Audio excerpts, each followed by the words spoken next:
ఆరోగ్యమే మహాభాగ్యం. ఇది అందరికీ తెలిసిందే. ఇలాంటి ఈ ఆరోగ్యాన్ని సాధించాలంటే ఎక్సర్సైజ్ చేయాలి. ఇది అందరికీ తెలిసిందే.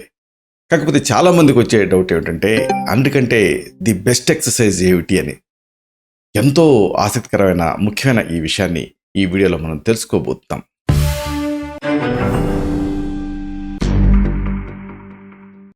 మిత్రులారా, నమస్కారం. నేను మీ డాక్టర్ చిరుమామిళ్ళ మురళీ మనోహర్. ఈ వీడియోలో చాలా ముఖ్యమైన విషయాన్ని మనం తెలుసుకోబోతున్నాం. ఇదే అందుకంటే బెస్ట్ ఎక్సర్సైజ్ ఏమిటిది? మనం ఫిట్గా ఉండటానికి లేదా మనల్ని ఫిట్గా ఉంచడానికి, రోజంతా మనం ఉత్సాహంగా పనులు చేసుకోవటానికి శరీరానికి తగిన వ్యాయామం అవసరం. అందుకే ఆయుర్వేదం అర్ధశక్తిగా వ్యాయామం చేయమని సూచిస్తుంది. అయితే రోజుకి ఒక అరగంట చొప్పున వారానికి కనీసం 5 రోజుల పాటు ఎక్సర్సైజ్ చేయాలని వరల్డ్ హెల్త్ ఆర్గనైజేషన్ ఇలాంటివి కూడా సూచిస్తూ ఉన్నాయి. వారానికి కనీసం 150 నిమిషాలైనా సరే ఎక్సర్సైజ్ చేయటం అనేది ఆరోగ్యానికి మంచిది.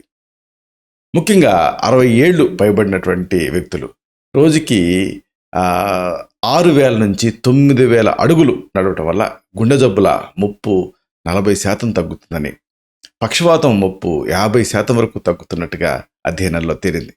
ఇక్కడ చెప్పొచ్చేది ఏంటంటే, అన్నిటికంటే బెస్ట్ ఎక్సర్సైజు నడక. అందుకే రోజు కొంత సమయాన్ని నడకకు మనం కేటాయించాలి. అయితే ఇక్కడ ముఖ్యంగా తెలుసుకోవాల్సింది, వాకింగ్ ఎలా చేస్తే మంచిది. చూడండి, ఒకేసారి వేగంగా నడవకూడదు. అప్పుడు గుండె మీద లోడ్ పడుతుంది. అలా నడిచే కంటే కూడా ముందు నెమ్మదిగా నడకను స్టార్ట్ చేయాలి. క్రమంగా వేగాన్ని పెంచుకుంటూ వెళ్ళాలి. ముందు ఒక 5 నిమిషాలు స్ట్రెచ్చింగ్ ఎక్సర్సైజ్, వార్మప్ ఎక్సర్సైజ్ చేయాలి. అంటే కాళ్ళకు కొంత ఎక్సర్సైజ్ అవసరం. కాబట్టి ఇలాంటి చిన్నపాటి ఎక్సర్సైజ్ చేసి తర్వాత నెమ్మదిగా నడక స్టార్ట్ చేయండి. తర్వాత 10 నుంచి 20 నిమిషాలు కాస్త వేగంగా నడవండి. ఫస్ట్ నెమ్మదిగా నడవండి. 10 to 20 మినిట్స్ కాస్త వేగంగా నడవండి. తర్వాత మళ్ళీ వేగం తగ్గించి మెల్లగా నడవటం అనేది ఆపేయండి. ఇలా చేయాలి. అంటే బిగినింగ్ స్లో, మధ్యలో ఫాస్ట్, మళ్ళీ స్లో. వేగంగా నడుస్తూ ఒకేసారి మీరు నడకను ఆపడం మంచిది కాదు. ఏం జరుగుతుంది, ఇప్పుడు మనం ఒక వాహనం వెళ్తూ ఉందనుకోండి, సడన్ బ్రేక్ వేసి అనుకోండి, అది పడిపోతుంది కదా. మనం అంతే. కాబట్టి నెమ్మదిగా ఆగాలి.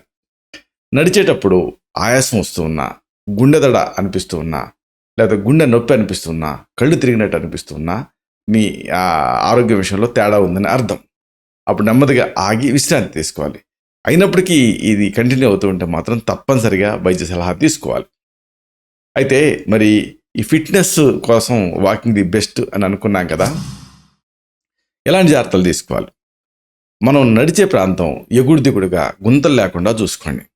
ఎగుడు దిగుడుగా గుంతలు ఉంటే అప్పుడు ఆ మడమకి సంబంధించిన మడమ సోలలు ఇలాంటివి వచ్చే అవకాశం ఉంటుంది.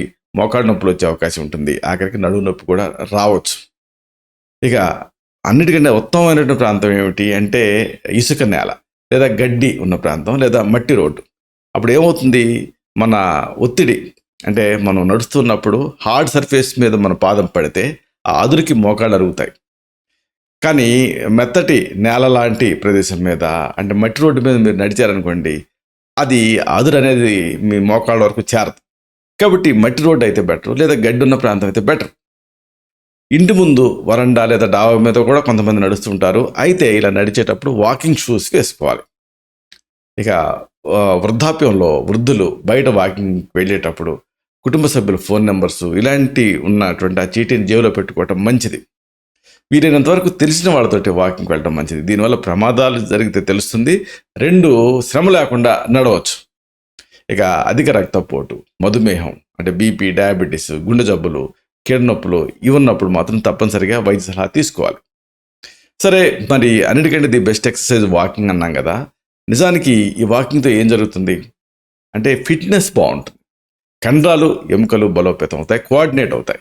చాలామందికి వాకింగ్ అనేది అలవాటు లేకపోవటం వల్ల ఎప్పుడన్నా నడిచేటప్పుడు అప్పుడు బ్యాలెన్స్ తప్పి కింద పడిపోతూ ఉంటారు.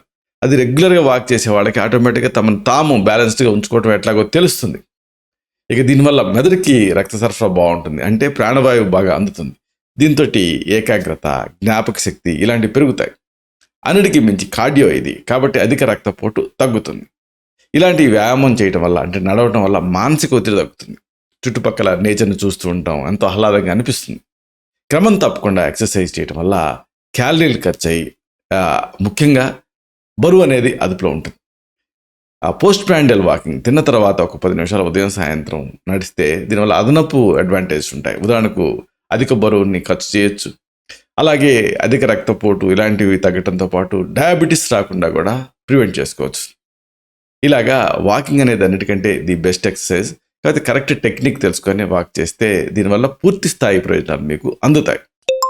ఇలాంటి మరిన్ని ఇన్ఫర్మేటివ్ వీడియోస్ కోసం ఈ ఛానల్ని సబ్స్క్రైబ్ చేసుకోండి. అలాగే ఈ వీడియోలో అప్లోడ్ అవడంతోనే ఆ విషయం మీకు తెలియడం కోసం బెల్ బటన్ని క్లిక్ చేయండి. అన్నిటికంటే ముఖ్యంగా ఇలాంటి చక్కటి అద్భుతమైన విషయాలు 10 మందికి ఉపయోగపడటం కోసం ఈ వీడియో తాలూకు లింక్ని మీ సర్కిల్స్తో షేర్ చేసుకోండి. శతం జీవ శరదో వర్ధమానః, శతం హేమంతాన్ శతం వసంతాన్, 100 శరత్తులు 100 హేమంతాలు 100 వసంతాలు వర్ధిల్లుతూ జీవించండి. Stay healthy, stay happy, be positive, keep smiling, stay safe, love you all. శుభం.